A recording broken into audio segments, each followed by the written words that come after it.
Assalamualaikum warahmatullahi wabarakatuh. Sobat RH sekalian, jumpa lagi kita di channel yang keren ini. Keren cadas. Ya Sobat RH sekalian, kita zigzag tidak hanya soal ijazah, tapi ini juga soal Raja Ampat atau 4 raja, 5 raja ya. Rajanya tidak hanya Jokowi, tetapi ada juga yang lain-lainnya yang punya pengaruh besar. Jadi ini menarik, ada berita soal jawab jinawab antara Bahlil Lahadalia kemudian dengan Said Didu. Bahlil klaim Jokowi tak terlibat tambang nikel Raja Ampat, Said Didu (2) jangan anggap kami bodoh. Pertanyaannya barangkali bisa dibalik, di mana soal tambang nikel besar yang Jokowi tidak terlibat, mungkin begitu maksudnya. Karena menemukan ketidakterlibatan penguasa dalam tata kelola tambang nikel yang berskala besar rasanya muskil. Karena nikel ini adalah tambang primadona sekarang selain batu bara. Inilah tempat hepeng, tempat duit, tempat lui ya masuk dan untuk dana-dana politik. Coba kita bacakan apa yang disampaikan Bahlil dan Said Didu ini sebagaimana dimuat di tribunnews.com. Tambang nikel di Raja Ampat, Bahlil klaim Jokowi tak terlibat tambang nikel Raja Ampat. Said Didu (2) jangan anggap kami bodoh. Oke. Tribunnews.com, mantan sekretaris BUMN Said Didu ikut bicara soal polemik adanya tambang nikel di Raja Ampat, Papua Barat Daya. Diketahui sebelumnya Menteri ESDM Bahlil Lahadalia menegaskan bahwa Presiden ke-7 RI Joko Widodo tak terlibat masalah tambang nikel di Raja Ampat tersebut. Menanggapi pernyataan Bahlil, Said Didu pun meminta Bahlil untuk tidak menganggap semua orang bodoh. Saya akan menyatakan ini Pak Bahlil, jangan menganggap kami semua bodoh seperti halnya Anda mencari ijazah S3 di UI gitu. Biasa. Jangan anggap semua bodoh seperti Anda mau mengelabui dosen-dosen UI, beberapa dosen yang kena gitu kan. Kita tidak sebodoh itu, kata Said Didu dilansir video podcast bertajuk Abraham Samad Speak Up di kanal YouTube resmi ex-ketua KPK Abraham Samad. Lebih lanjut, Said Didu menegaskan izin tambang ini terdapat beberapa jenis. Di antaranya ada izin prinsip, lalu ada izin eksplorasi, lalu ada juga izin eksploitasi. Ia tidak tahu bahwa kita paham bahwa izin tambang itu ada namanya dulu izin prinsip kan. Setelah dapat wilayah baru dikasih keluar eksplorasi, dan eksplorasi itu pertama. Untuk mencari tambang izin wilayah, izin eksplorasi, setelah itu ada izin eksploitasi. Izin eksploitasi ini tiap tahun harus ke Dirjen Minerba, namanya RAB, Rencana Anggaran Biaya. Kok Said Didu paham seperti itu? Ya Said Didu mantan dirjen, dirjennya Sudirman Said ketika Sudirman Said menjadi Menteri ESDM ya. Jadi paling tidak paham dia. Jadi kalau menyatakan Anda bertambang hari ini, maka itu izinnya dari pemerintahan sekarang, jelas Said Didu. Atas dasar itulah Said Didu pun meminta Bahlil untuk tidak lagi mengeluarkan pernyataan yang hanya bertujuan untuk membodohi publik ya. Kemudian berhentilah Bahlil, kami tidak sebodoh Anda, kami ini tidak sebodoh orang yang Anda bodoh-bodohi gitu loh selama ini, tegas Said Didu.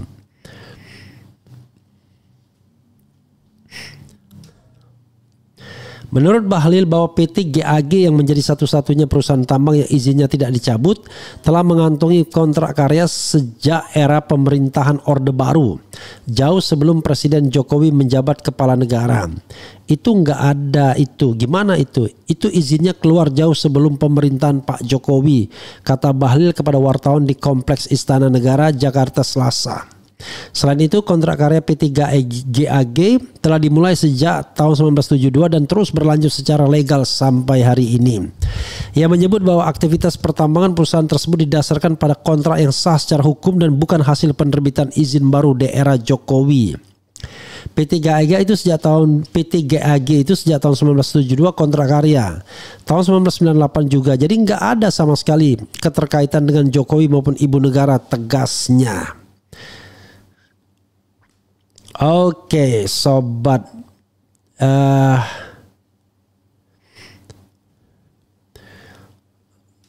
Sobat era sekalian, luar biasa ini, ada bilang PBNU sebut pihak yang terlalu peduli dengan lingkungan bisa berdampak negatif ya, karena kebetulan ada orang NU di situ di tambang itu. Jadi sobat era sekalian begini ya, ini ada 3 izin ya, izin prinsip, izin eksplorasi, dan izin eksploitasi. Jadi untuk sampai mendapatkan hasil tambang, Anda harus mendapatkan izin eksploitasi.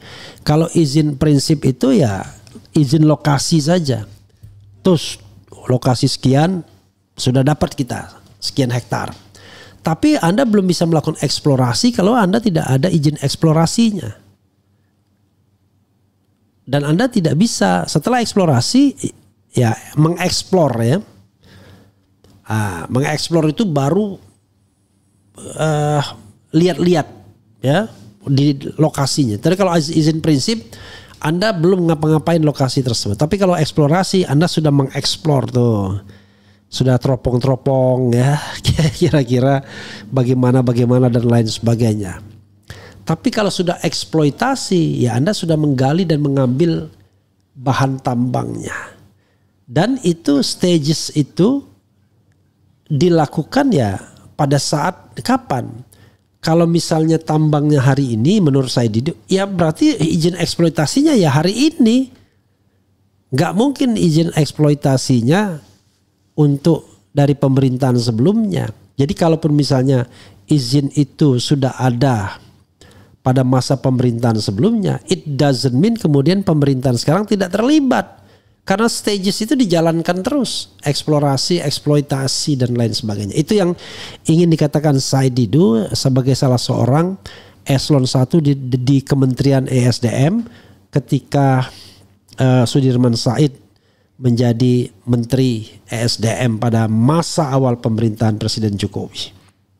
Jadi sahabat RS sekalian, pertanyaannya adalah, kan orang akan mengatakan untuk hal yang sifatnya besar, apakah no freelance, ada makan siang yang gratis tersebut? Maka orang mengatakan no freelance, tidak ada makan siang yang gratis. Sehingga kalau Anda mendapatkan izin pertambangan, entah itu izin prinsip, izin eksplorasi, apalagi izin eksploitasi, maka rasanya nggak mungkin Anda dibiarkan melenggang begitu saja. Lenggang melenggang kangkung, lenggang kangkung. Nggak mungkin. Oh itu gundul-gundul pacul ya, bukan lenggang kangkung. Jadi nggak mungkin Anda dibiarkan melenggang kangkung. Jadi yang namanya politik patron klien itu jalan. Anda diharuskan menyetor. Nah soal setor menyetor ini kan soal metode berlapis saja. Barangkali tidak direct. Tapi nggak mungkin. Saya ingat betul ya, almarhum Rizal Ramli pernah ngomong sama saya mengenai soal how to be a rich people when you become the president. Soalnya konon katanya the president itu merasa surprise with salah satu coordinating minister. Kok bisa ya? Dia kaya sekali ketika berkuasa. Rizal Ramli kemudian mengajarkan dalam tanda kutip, oh mudah, bisnis yang tempat untuk cepat kaya itu ya apa-apa, bisnis kekuasaan katanya. Jadi kalau ada orang investasi, dua kemungkinan, saham kosong atau uang cash, kan begitu. Jadi bayangkan berapa izin-izin yang dikeluarkan selama rentang 10 tahun pemerintahan itu. Kalau good governance dan clean government berjalan, wah, nggak diperlukan seorang Jokowi hari ini. Karena apa? Karena tidak akan ada uangnya. Habis kekuasaannya, uangnya nggak ada. Tapi kenapa dia masih powerful? Ya patut diduga uangnya masih banyak. Pertanyaannya adalah kalau dikaitkan dia dengan zakat dia sebagai presiden yang dihitungkan gaji resminya yang 60-70 juta per bulan atau barangkali sudah naik lebih dari ratusan juta per bulan. Tapi uang-uang lainnya nggak dihitung. Yakin nggak ada itu? Rasanya nggak mungkin, rasanya tidak. Kalau melihat watak kekuasaannya. Bayangkan anak buahnya saja seperti Bahlil ketika menjabat kan luar biasa kaya rayanya. Mungkin Anda akan bilang begini, loh itu kan saya bisnisnya sah. Oke, ya, you do a legal business. Tapi jangan lupa Anda adalah penguasa, Anda adalah pejabat. Apalagi misalnya Anda pejabat ESDM, lalu Anda punya tambang, itu kan sama aja jeruk makan jeruk. Yang benar itu adalah kalau Anda pejabat ESDM, Anda tidak boleh berbisnis di wilayah itu. Itu one thing for sure. Baik langsung maupun tidak langsung. Langsung itu Anda doing business by yourself, by your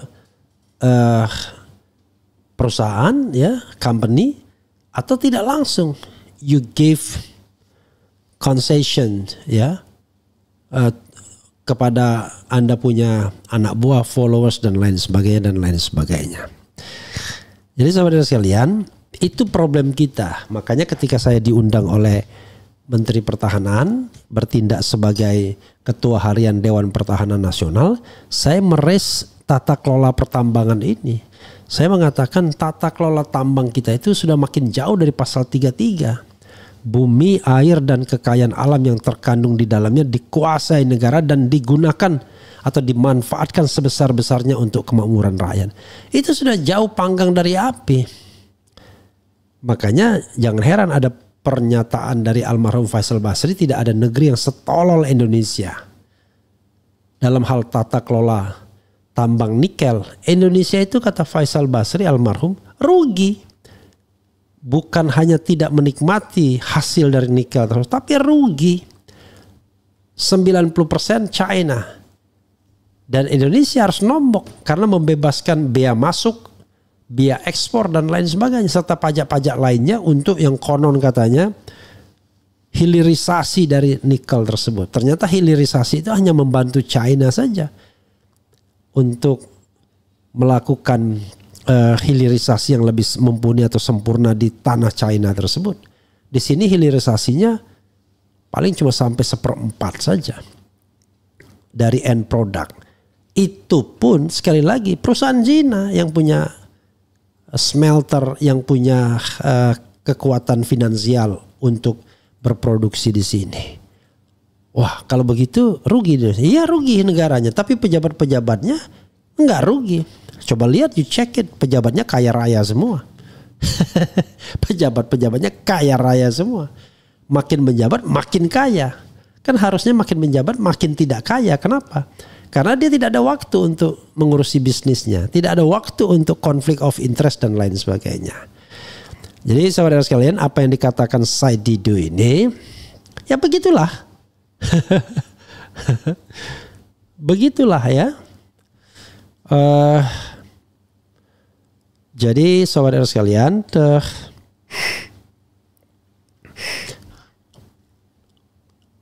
kalau langsung belum tentu, tapi indirect rasanya justru kita bertanya, ada nggak sih yang a big money lalu tiba-tiba Anda lepaskan begitu saja kepada pengusahanya berdasarkan prinsip good governance dan clean government? Ya, kita semua meragukan itu.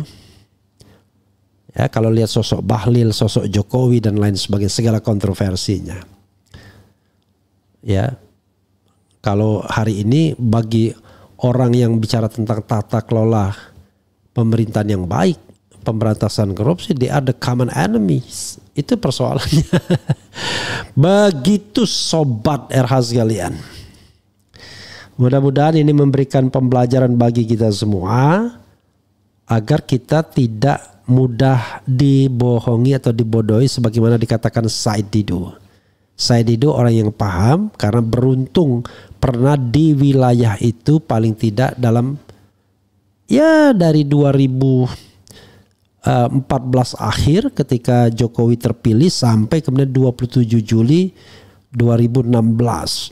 Minimal 1,5 tahun dia pernah di posisi sebagai salah seorang pejabat eselon 1 di Kementerian ESDM.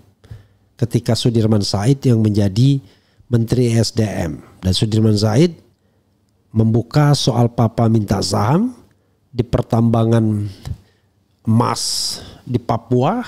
Ya. Dan setelah itu justru dia terpental dari jabatan itu. Padahal kita pada waktu itu berharap cemas ya. Berharap optimis bahwa Jokowi akan menegakkan good governance dan clean government. Itulah alasan kemudian orang seperti saya pada waktu itu memilih Jokowi. Karena berhadapan dengan Prabowo ya. We didn't believe it Prabowo Subianto karena he was part of the New Order regime. Menantu Pak Harto. Kita percaya dengan a fresh blood seperti Jokowi. Tapi kan belakangan ketika 3 tahun berkuasa saya sudah mengkritik Jokowi. Wah, ini kelihatannya tidak punya passion untuk melakukan pemberantasan korupsi. Kalau awal-awal dia menetapkan standar yang tinggi sebagai pejabat publik, tidak boleh rangkap jabatan, discrutinize oleh KPK terlebih dahulu track recordnya sehingga orang seperti Budi Gunawan waktu itu dicoret, Caimin dicoret dan lain sebagainya. Tapi berikutnya rangkap jabatan justru is a must untuk tameng atau protektor kekuasaan Jokowi. Sehingga ketua-ketua umum partai dikasih jabatan semua and at the same time tidak disuruh mundur sebagai ketua umum partai politik. Until now, right? Until sampai sekarang. Sekarang kita menyaksikan bahkan Prabowo sendiri tidak mundur sebagai ketua umum partai politik. How come? Padahal dia sudah menjadi presiden. Ya, he becomes president already, tetapi tetap menjadi ketua umum partai politik. Jadi jangan heran kalau ketua-ketua umum partai politik bercokol di sana semua. Yang tidak bercokol itu cuma Surya Paloh yang memang tidak tertarik atau tidak pernah tertarik untuk menjadi seorang menteri karena dia merasa dia lebih besar dari menteri. Kemudian Megawati sama seperti Surya Paloh, dia merasa lebih besar daripada seorang menteri karena dia mantan presiden. Kemudian siapa lagi? Ya barangkali presiden PKS karena baru berganti dan tidak masuk kabinet kecuali satu profesional yang didorong.